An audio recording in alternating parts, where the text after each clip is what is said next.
commitment to keep this short.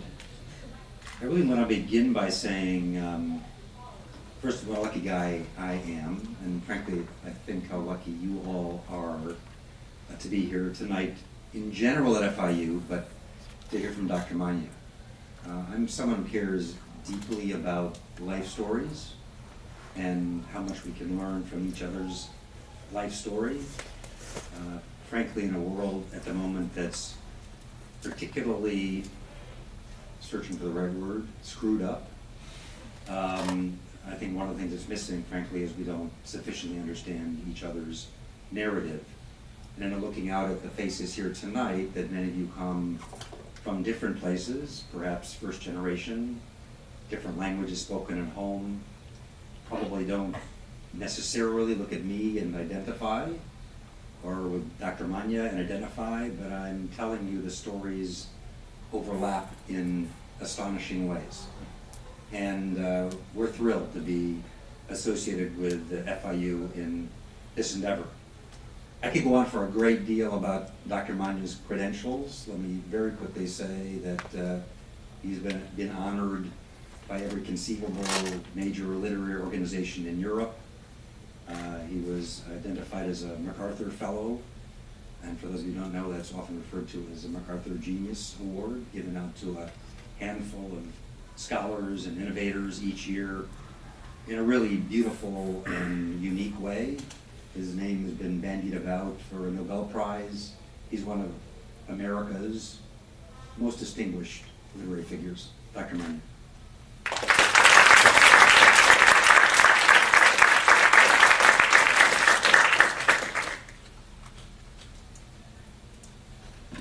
Thank you all. Thank you all for coming. Such a beautiful evening. There are much more interesting things to do here in Miami than to come to this two-framed kind of gathering. But we are here and we try to do our best.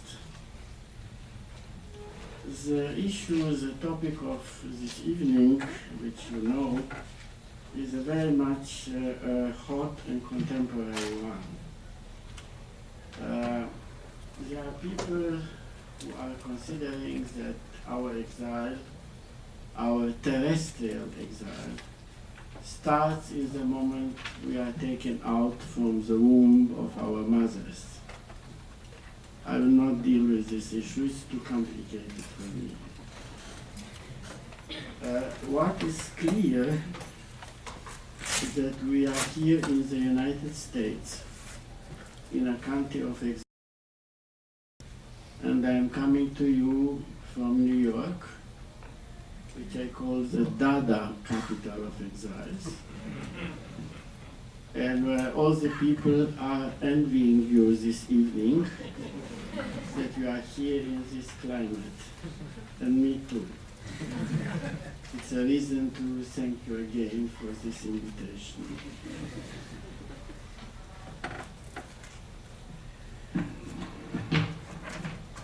From the very old history, exile is part of the human story.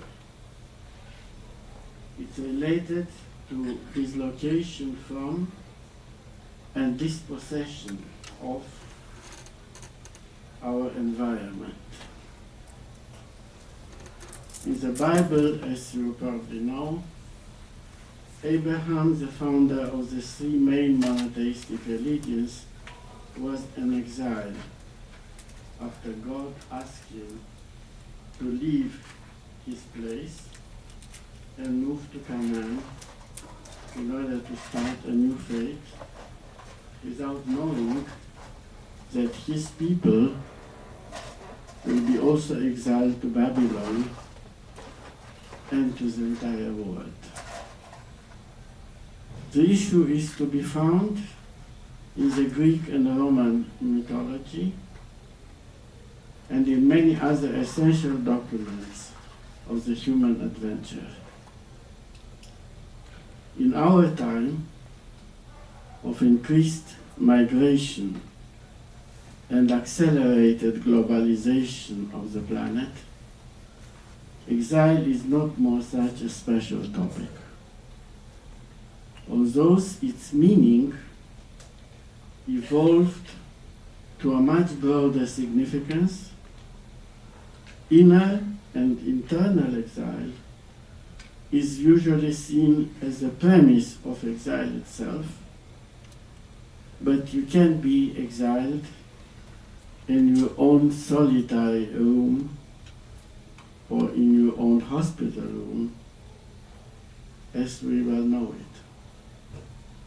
More strange than that is the new aggression displayed by some migrants and exiles who, opposite to the past, when the main goal was adjustment and assimilation to a better life in the new place, seem to want aggressively to change, usually through terrorism, the structure of their new home in order to make it similar to the old one, despite the unhappiness felt there.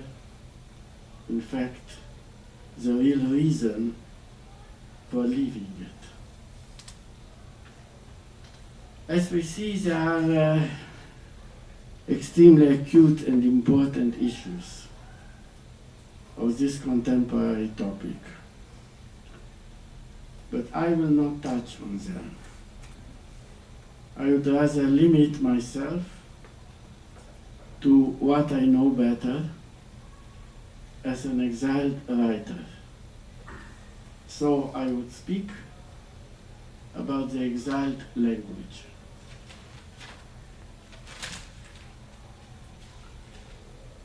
In the beginning, as we are told, in the beginning of our human adventure was the word. The ancients told us. In the beginning, for me, the word was Romanian. The doctor and all those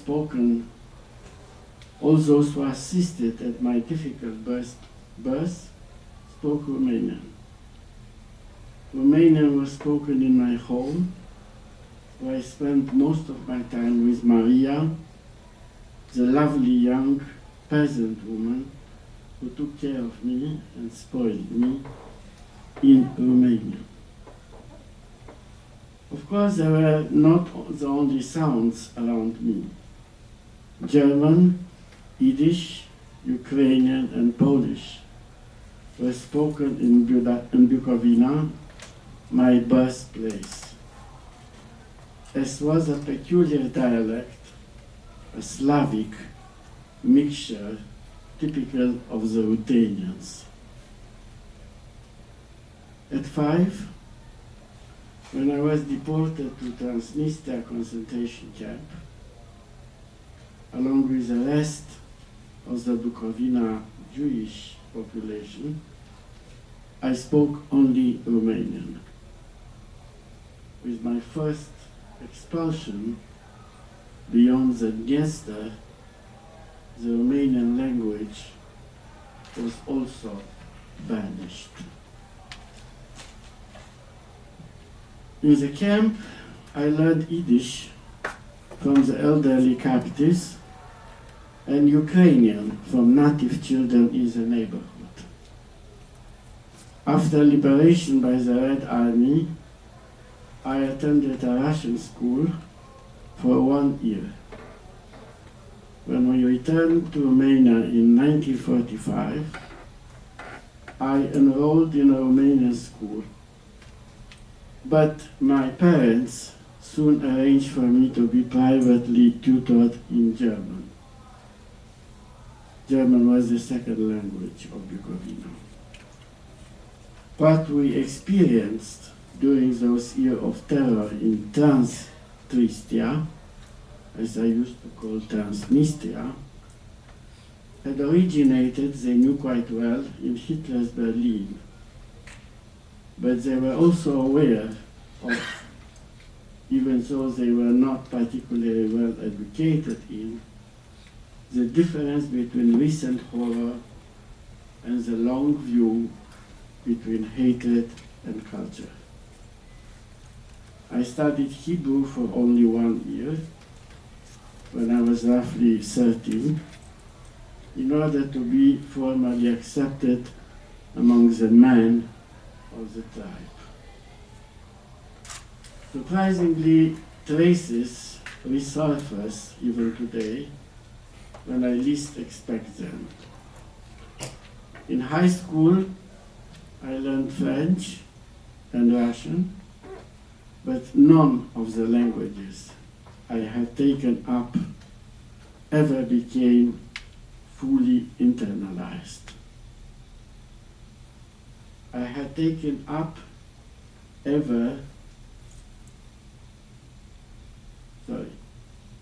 echoes of my subconscious cosmopolitanism sound only occasionally these days, when suddenly and without effort on my part, the proper turn of phrase occurs to me in a conversation held in one of these half-familiar, still foreign languages, even when I have access to them.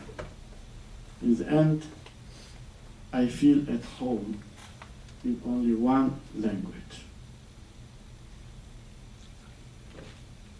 Writing, as many of you know, seems a childish pursuit, as we well know and we well exercise every day, even when done with the excessive seriousness to which children are prone.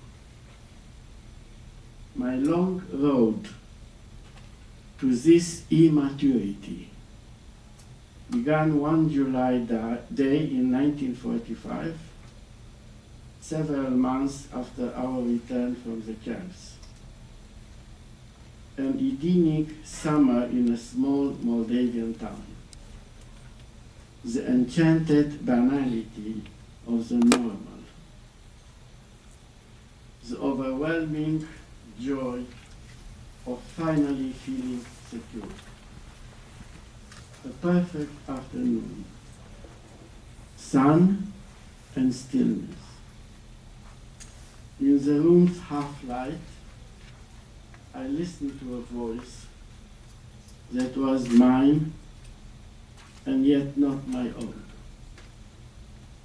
The Green Book of Romanian folk tales I had been given just before I reached the solemn age of 9 years old spoke directly to me. It was then, I think, that I experienced the wonder of the world, the magic of literature, both wound and bone, disease and therapy. The language to which I had been subjected in the Transnistria camp was a cacophony that mingled despair with barked orders from the guards, that brutal Sergeant Major roaring, Yiddish, German, Ukrainian, Russian. All the camp's items rushed into the chasm which had rent in my life. My first story, Pressing Love, published in 1966 in a small avant-garde literary journal, banned after 6 issues, was filled with coded erotic anxiety. I had timidly tried to re-establish a thematic and linguistic normality. The official press immediately condemned the text as apolitical, absurd, aestheticizing, and cosmopolitan.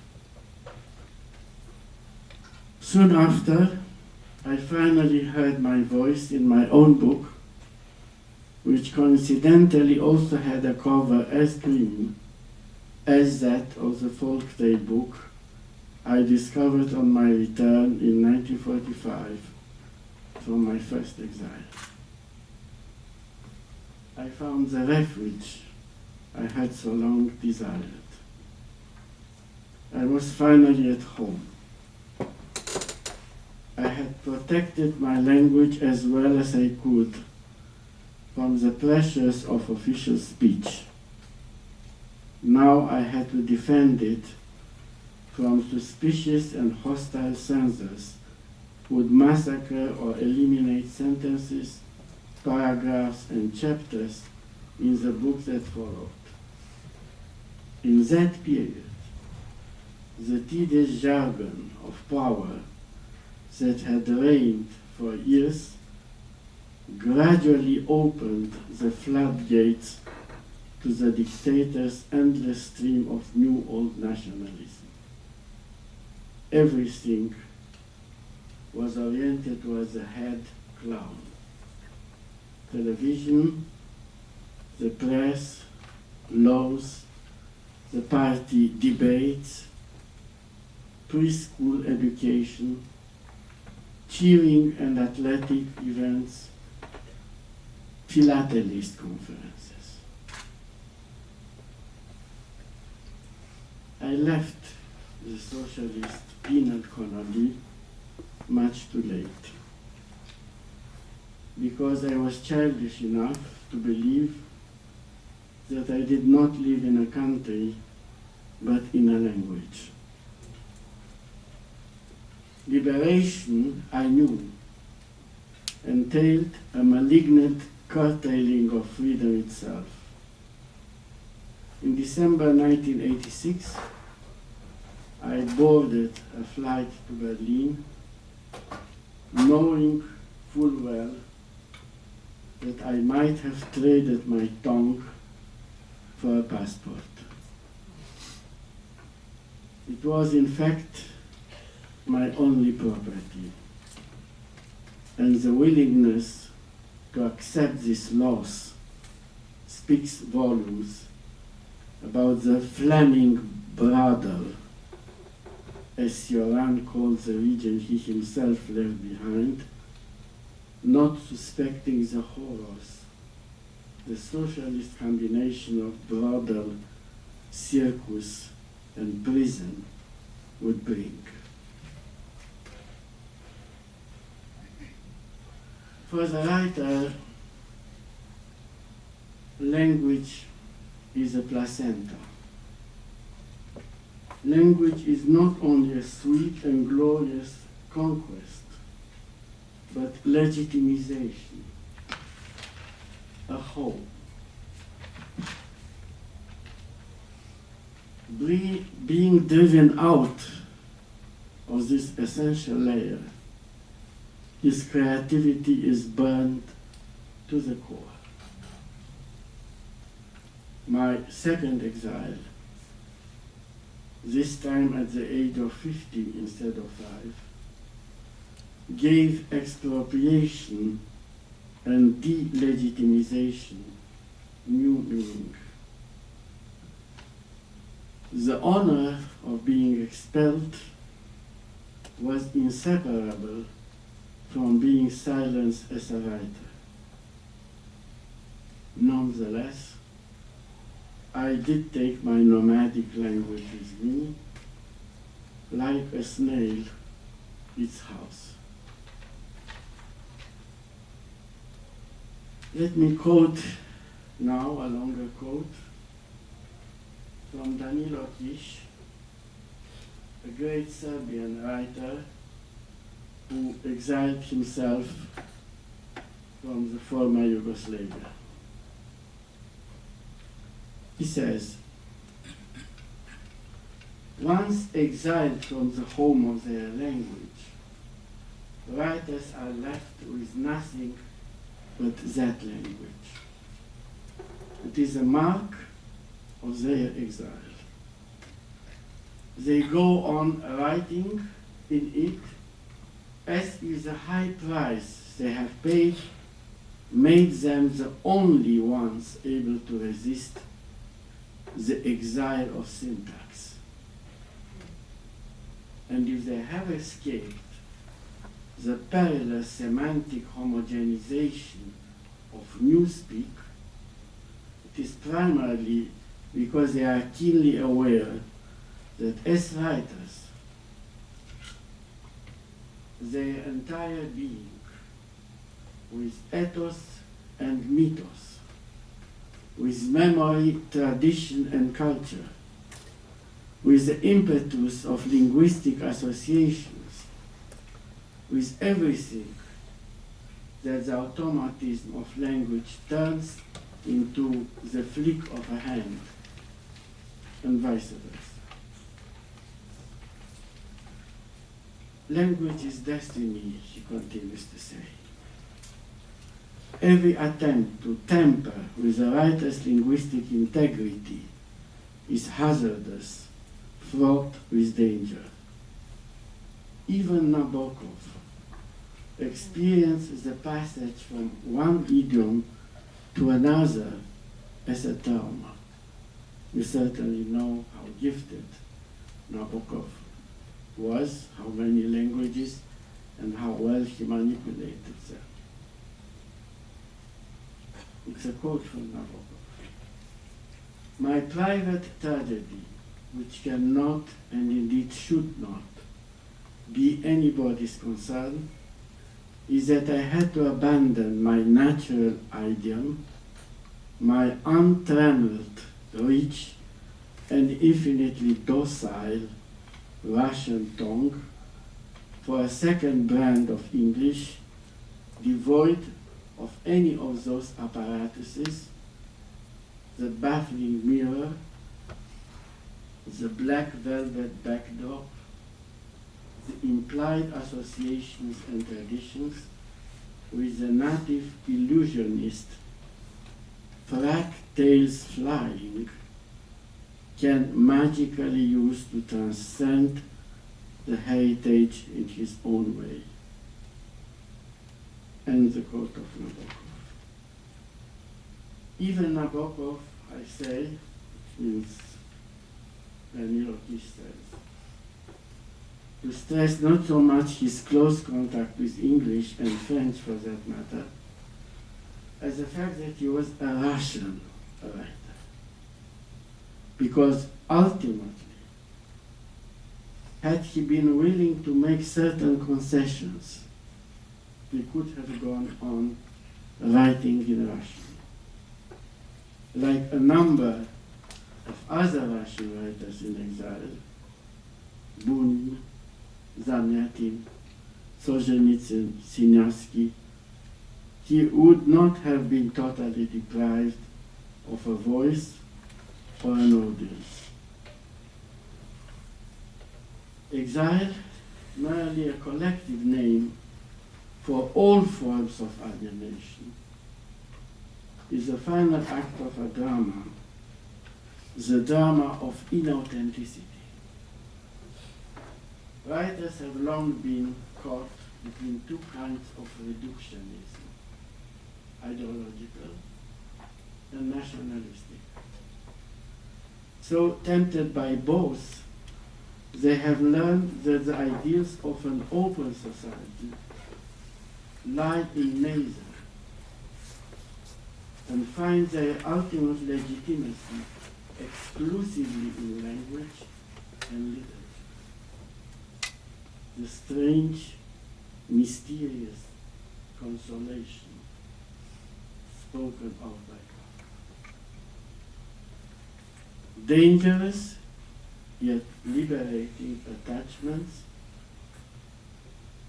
a leap beyond the killer's ranks. And I will repeat this for all of us, this extraordinary kind of sentence by Kafka. What literature is, what creativity is. A leap beyond the killer's ranks. What diverse and complicated it is, this is for sure. It's beyond the killer's text. The sacred text was, as we know, the instrument of exilic Jewish survival. In my case, it was not the old sacred text of the Bible that accompanied me in exile. It was a secular language, my very inner language, the language of writing.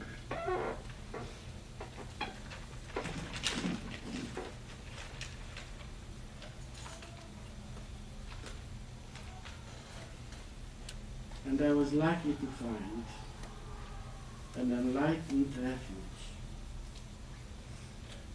in the United States under the stimulating culture and creativity of Bard College that became my new home in the world, a patronage of my creativity. In the fall of 1989, at Bard College, New York State, I started a course entitled Eastern European Writers. I had selected mostly authors who, like me, were exiles. Miloš, Kessler, Kundera, Danilo Kiš, Ionesco. I was thus trying to liberate myself from the confusion of the Oriental communist degeneracy was imminent implosion I, in fact, did not foresee, as many others. We didn't expect the explosion of 1989 and still remain connected to my distant homeland. July 9, 1989 was a glorious day in the wondrous calendar. The small brown Honda, battered and tenacious, drove heroically to the gates of the American College, a paradisical enclave of trees and flowers, as your university is, and small houses in which teachers and students were practicing the traditional didactic glass bead game. This is a reference to the famous novel by Hermann Hesse. That spectacular summer, with its suns that had turned solemn and imperial, heralded the beginning of a new era. My first public appearance in New York in the fall of 1989, when the East implosion gripped the world attention, was one of a panel on Romanian literature sponsored by the American chapter of PEN on the word as weapon. Suspicious of the topic's belligerence, I chose to speak about the world as miracle. Naturally, I evoked that July afternoon, 1945, when I discovered the marvelous Romanian folk tale by Ion Creangă, the Romanian popular writer, folkloric almost. When I spoke of the wonder of the world in New York in 1989, I referred to my native nomadic language and not to the language to which I had emigrated.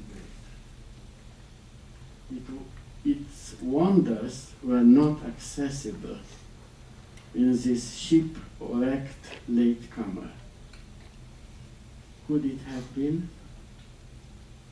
Could I have relived in English the enchantment I had first encountered as a 9-year-old, and then my subsequent adventure of self-discovery to Romanian words. During a stay at Ledig House Writers' Colony in Switzerland some years ago, I asked a renowned German translator of Russian what age one had to start learning another language well enough to become a writer. Nabokov had learned foreign languages as a child. Konrad had sailed between ports and languages when still young enough to adapt. I knew that the usual examples did not fit. 12, the woman expert announced. Too bad, I said. I'm already 13. By then, I had more than doubled the double of that age. At the age of 26, the Romanian writer Sioran, a very important Romanian thinker and nihilist, I would say, began appropriating the wealth of the French languages like a greedy pirate. He called this metamorphosis of linguistic identity the greatest, most dramatic event that can befall a writer. Historical catastrophes are nothing compared to this, he later claimed. When I wrote in Romanian, he says, words were not independent of me. As soon as I began to write in French, I consciously chose each word. I had them before me, outside of me, each in its place, and I chose them. Now I'll take you, then you. The break to which Aran had aspired in leaving Romania was more than linguistic. He says, when I changed my language, I annihilated my past, I changed my entire life. Is this true? As a famous French author and brilliant stylist in his adopted language, Sioran was constantly haunted by ghosts of the past, which he found oppressive and humiliating. I quote, "My country, I wanted to hang on to it at any cost, but there was nothing to hang on." He wrote in the 1950s. Sioran's glorious linguistic transmutation, however, was not completely triumphant after all. I quote, "Today again, it seems that I am writing in a language that does not fit me at all, that has no roots, a hothouse language. French does not suit any temperament. I need a savage, drunken language," he told Fernando Sabater in 1977. On his deathbed, he rediscovered Romanian, but not himself. He experienced the ecstasy of Alzheimer, amnesia, the greatest joy, the highest penalty, the end. My reason for severing my ties were perhaps stronger than Cioran's, but I still hang on to my native tongue, and since I could not turn back the clock, I could not aspire to the transfiguration and profound radical change toward which Cioran struggled during his decades in exile. I was completely at sea in English. To my fright, I found myself to be like Nabokov's Professor Knin, who thought Hamlet sounded better in his native Russian than in English. In my very first decade here, I became terribly anxious when invited to speak at conferences.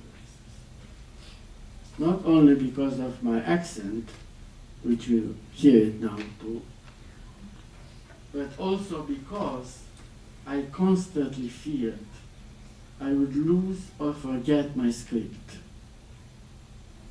I still remember arriving in Turin in 1991 and finding that my bags were missing.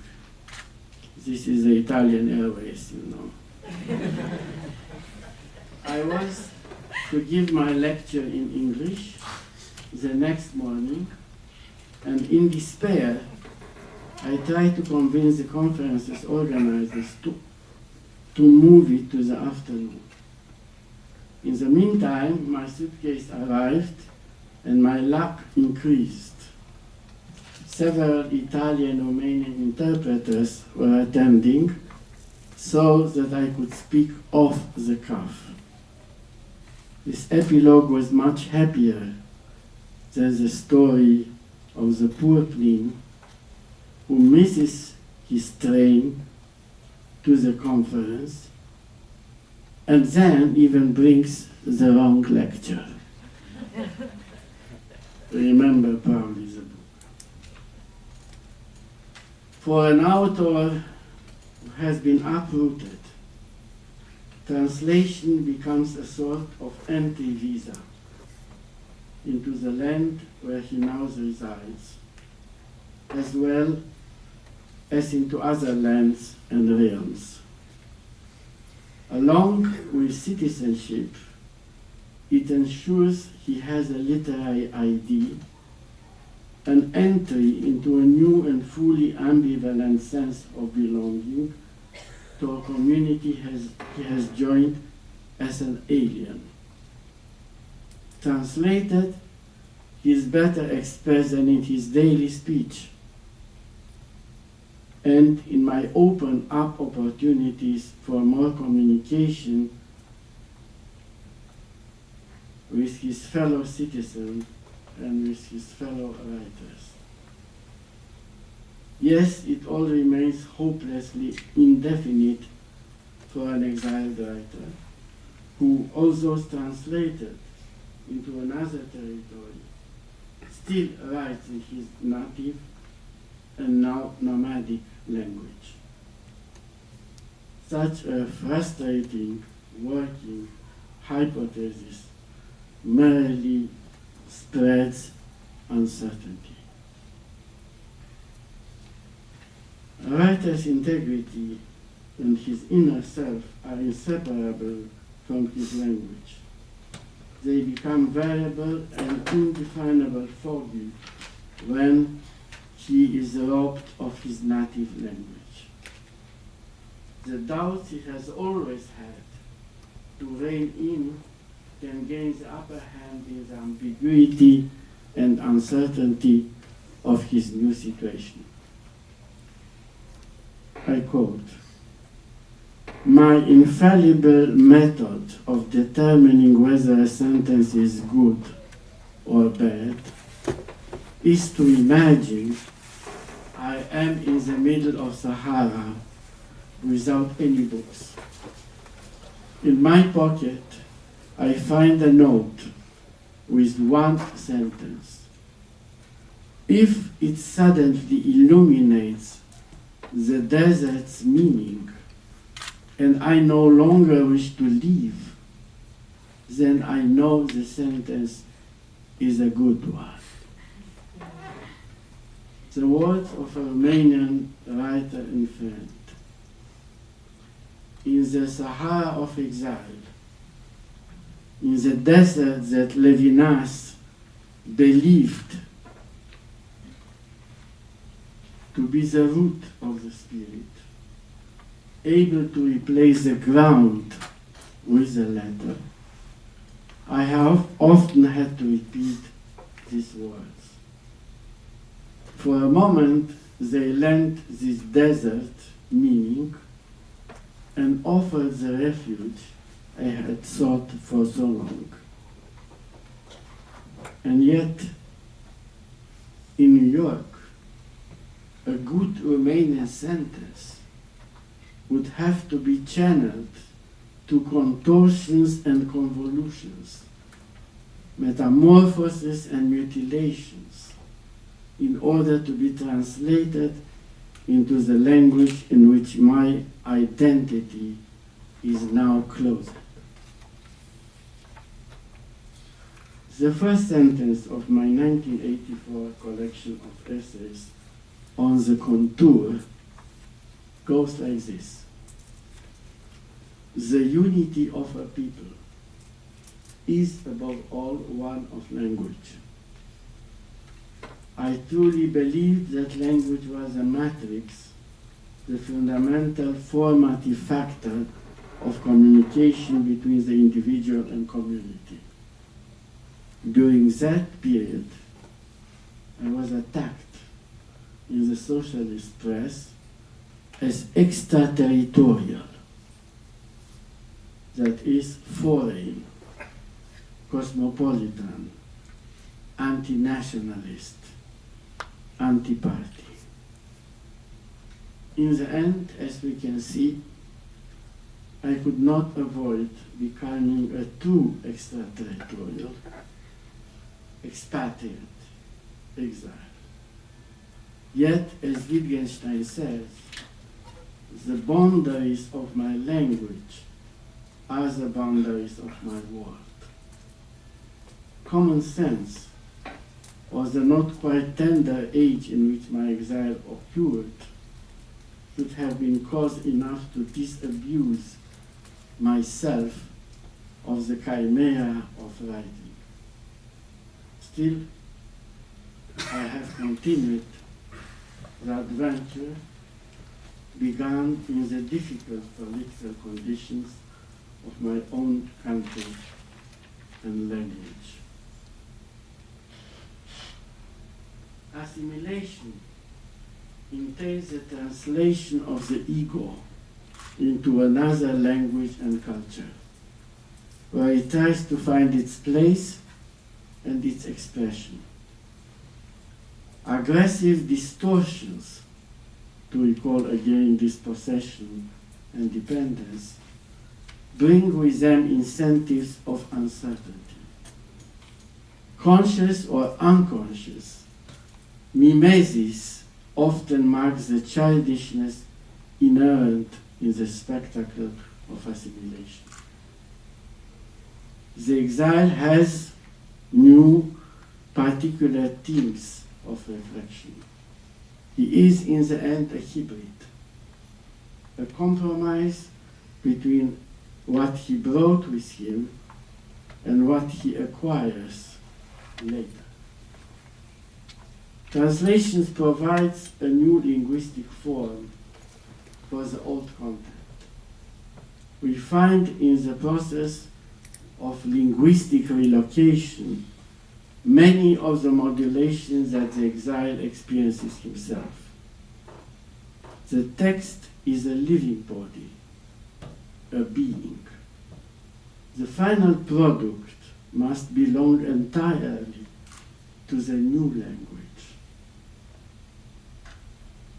the target language, as they say, and not to the old language.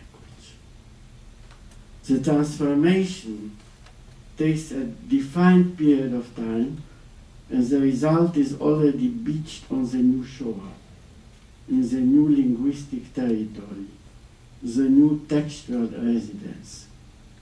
In contrast, the exile often swings for a long time, not forever, between the past and the present, between formation, deformation, reformation, between different possible egos, until gradually the double appears to represent him on the new social stage. It is an osmosis, loss and gain, wound and revitalization, the fracture of the old and the nutrition of the new, an intense exchange of energies. Exile is also an extraordinary process of education and re-education, especially for those who come to the new land as adults. Where one begins and where one ends are poles of a privileged existential adventure with intense suffering and exaltation. The great school of pointlessness, of dispossession, and in the end of death, the ultimate dispossession, does not exclude scenes of exhilarating jubilation. Feeling of rebirth are gifts of inestimable worth to our ephemerality. And with everything human, as with everything human, the extreme condition of exile contains both loss and gain, hopelessness and hope. The trauma of translation also has positive effects. I have discovered certain word choices I like better than in the original. I have then changed the original Romanian to a word translated from English. Translation may sometimes be, as a romantic said, the best literary criticism. You are forced to see where the text is clumsy. If you cannot bear it more, please start to shop. The writer's block, and I went to this, of course, partially here, at the beginning, which was very difficult because I came without any English from the moon. The writer blocks underscores the insanity necessary to pursue this venture, an absurdity that exile only heightens. It was difficult to weather this crisis, if I have indeed done so.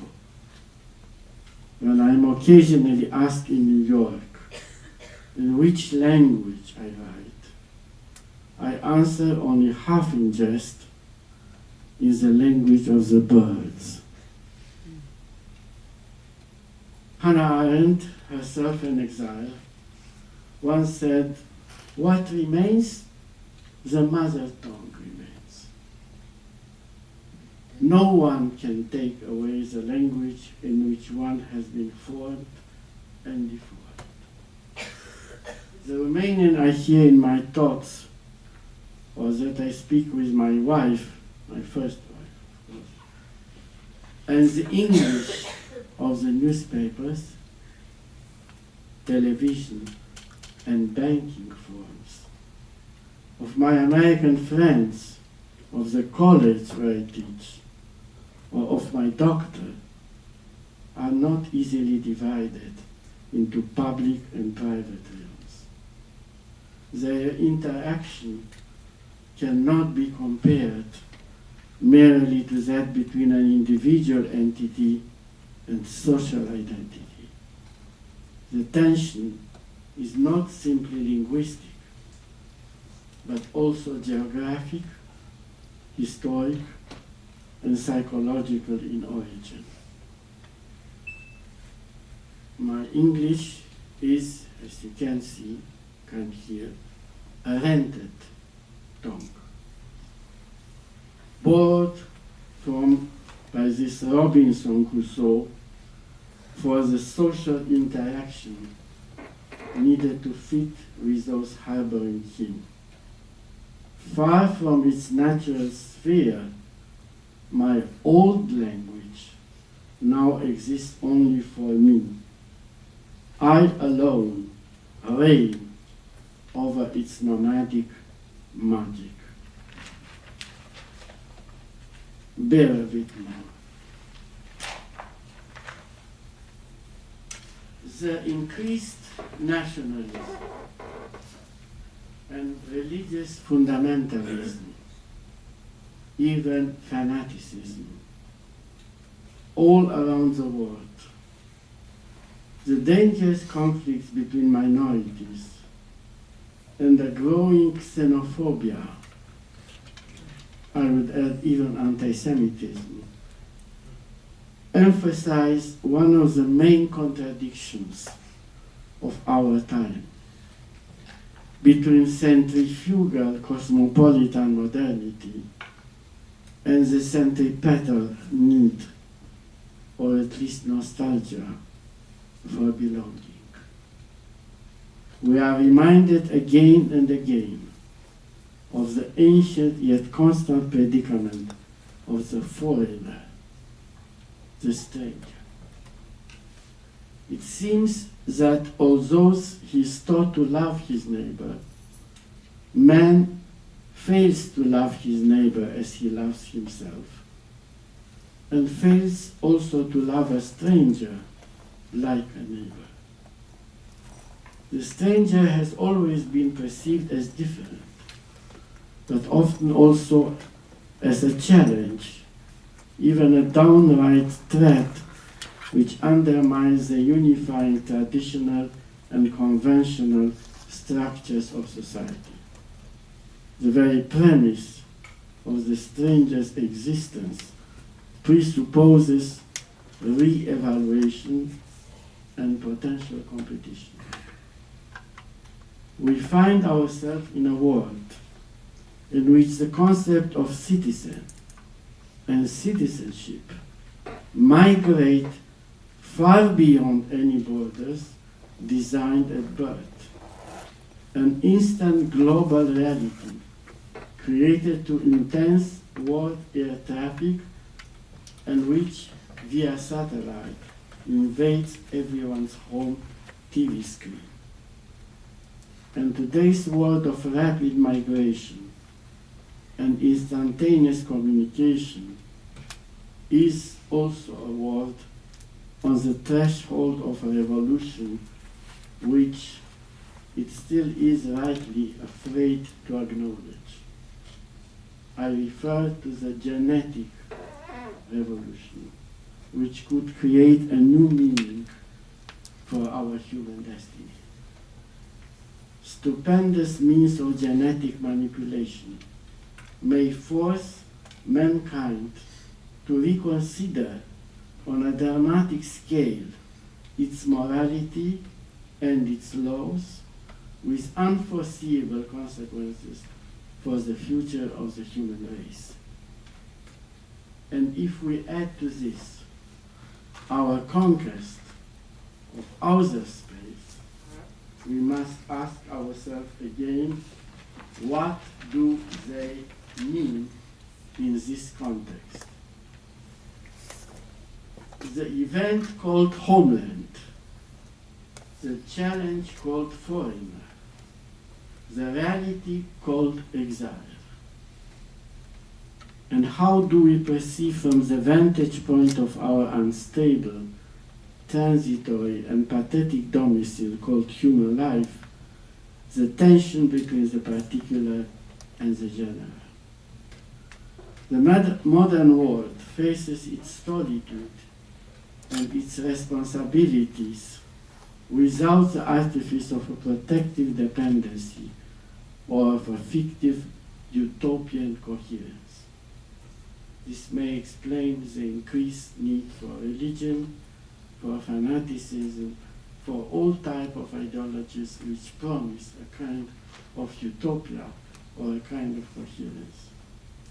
Fundamentalist and separatist movements of all kinds, the return of a tribal mentality in so many human communities are expressions of the need to re-establish a well-ordered cohesion which would protect the enclave against the assault of the unknown, of diversity, heterogeneity, and alienation. A dismembered Soviet Union and a united Europe are only two obvious examples of the kind of contradiction that convulse our present and certainly will convulse our future. There is, on the one hand, the need to do away with restrictive barriers and achieve a democratic, multinational, economically efficient system. On the other hand, there is a desire to replace the totalitarian state, the center of tyrannical power, with a conglomerate of states, each with its own center of power and of uncertain democracy. For the mature exile, for the mature adult, exile tardily reformulates the premise of initiation and becoming, reopens the gate to life's extreme risk and potential, calling into question all the steps of past experience.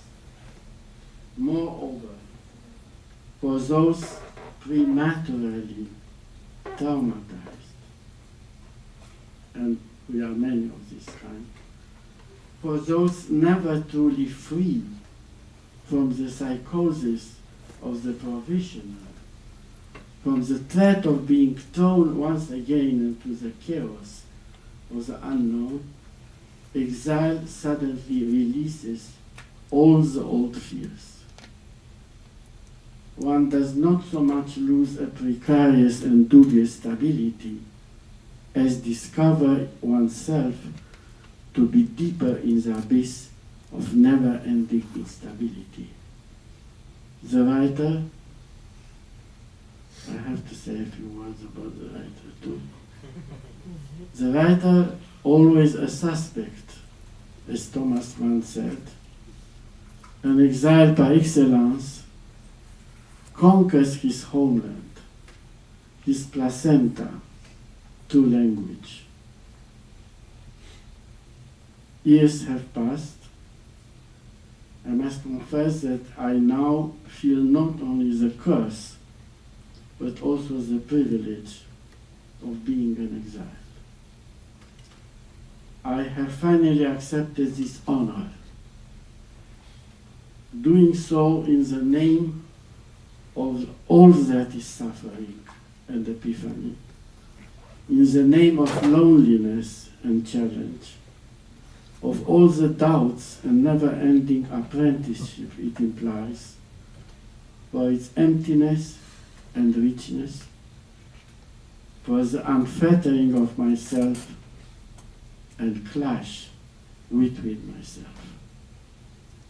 and also for the wounds of liberty.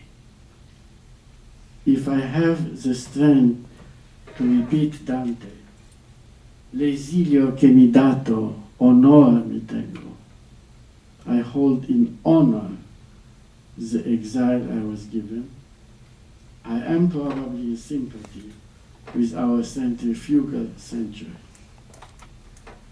Camus' stranger Marceau is estranged not only from his country, religion, and family, but also from the world and himself.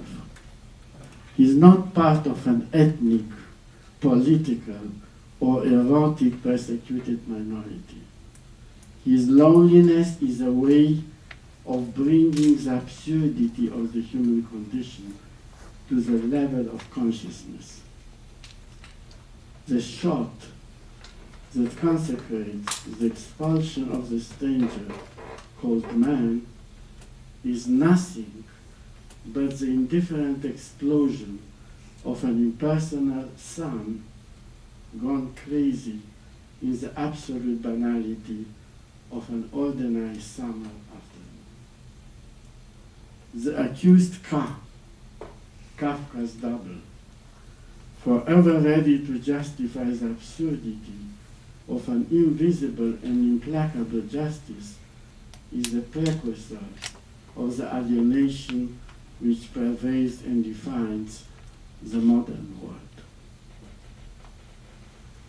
The stranger, consciously or unconsciously, is always in potential or partial exile, and all real writers are perpetual exiles of this world, even when, like Proust, they hardly leave their own.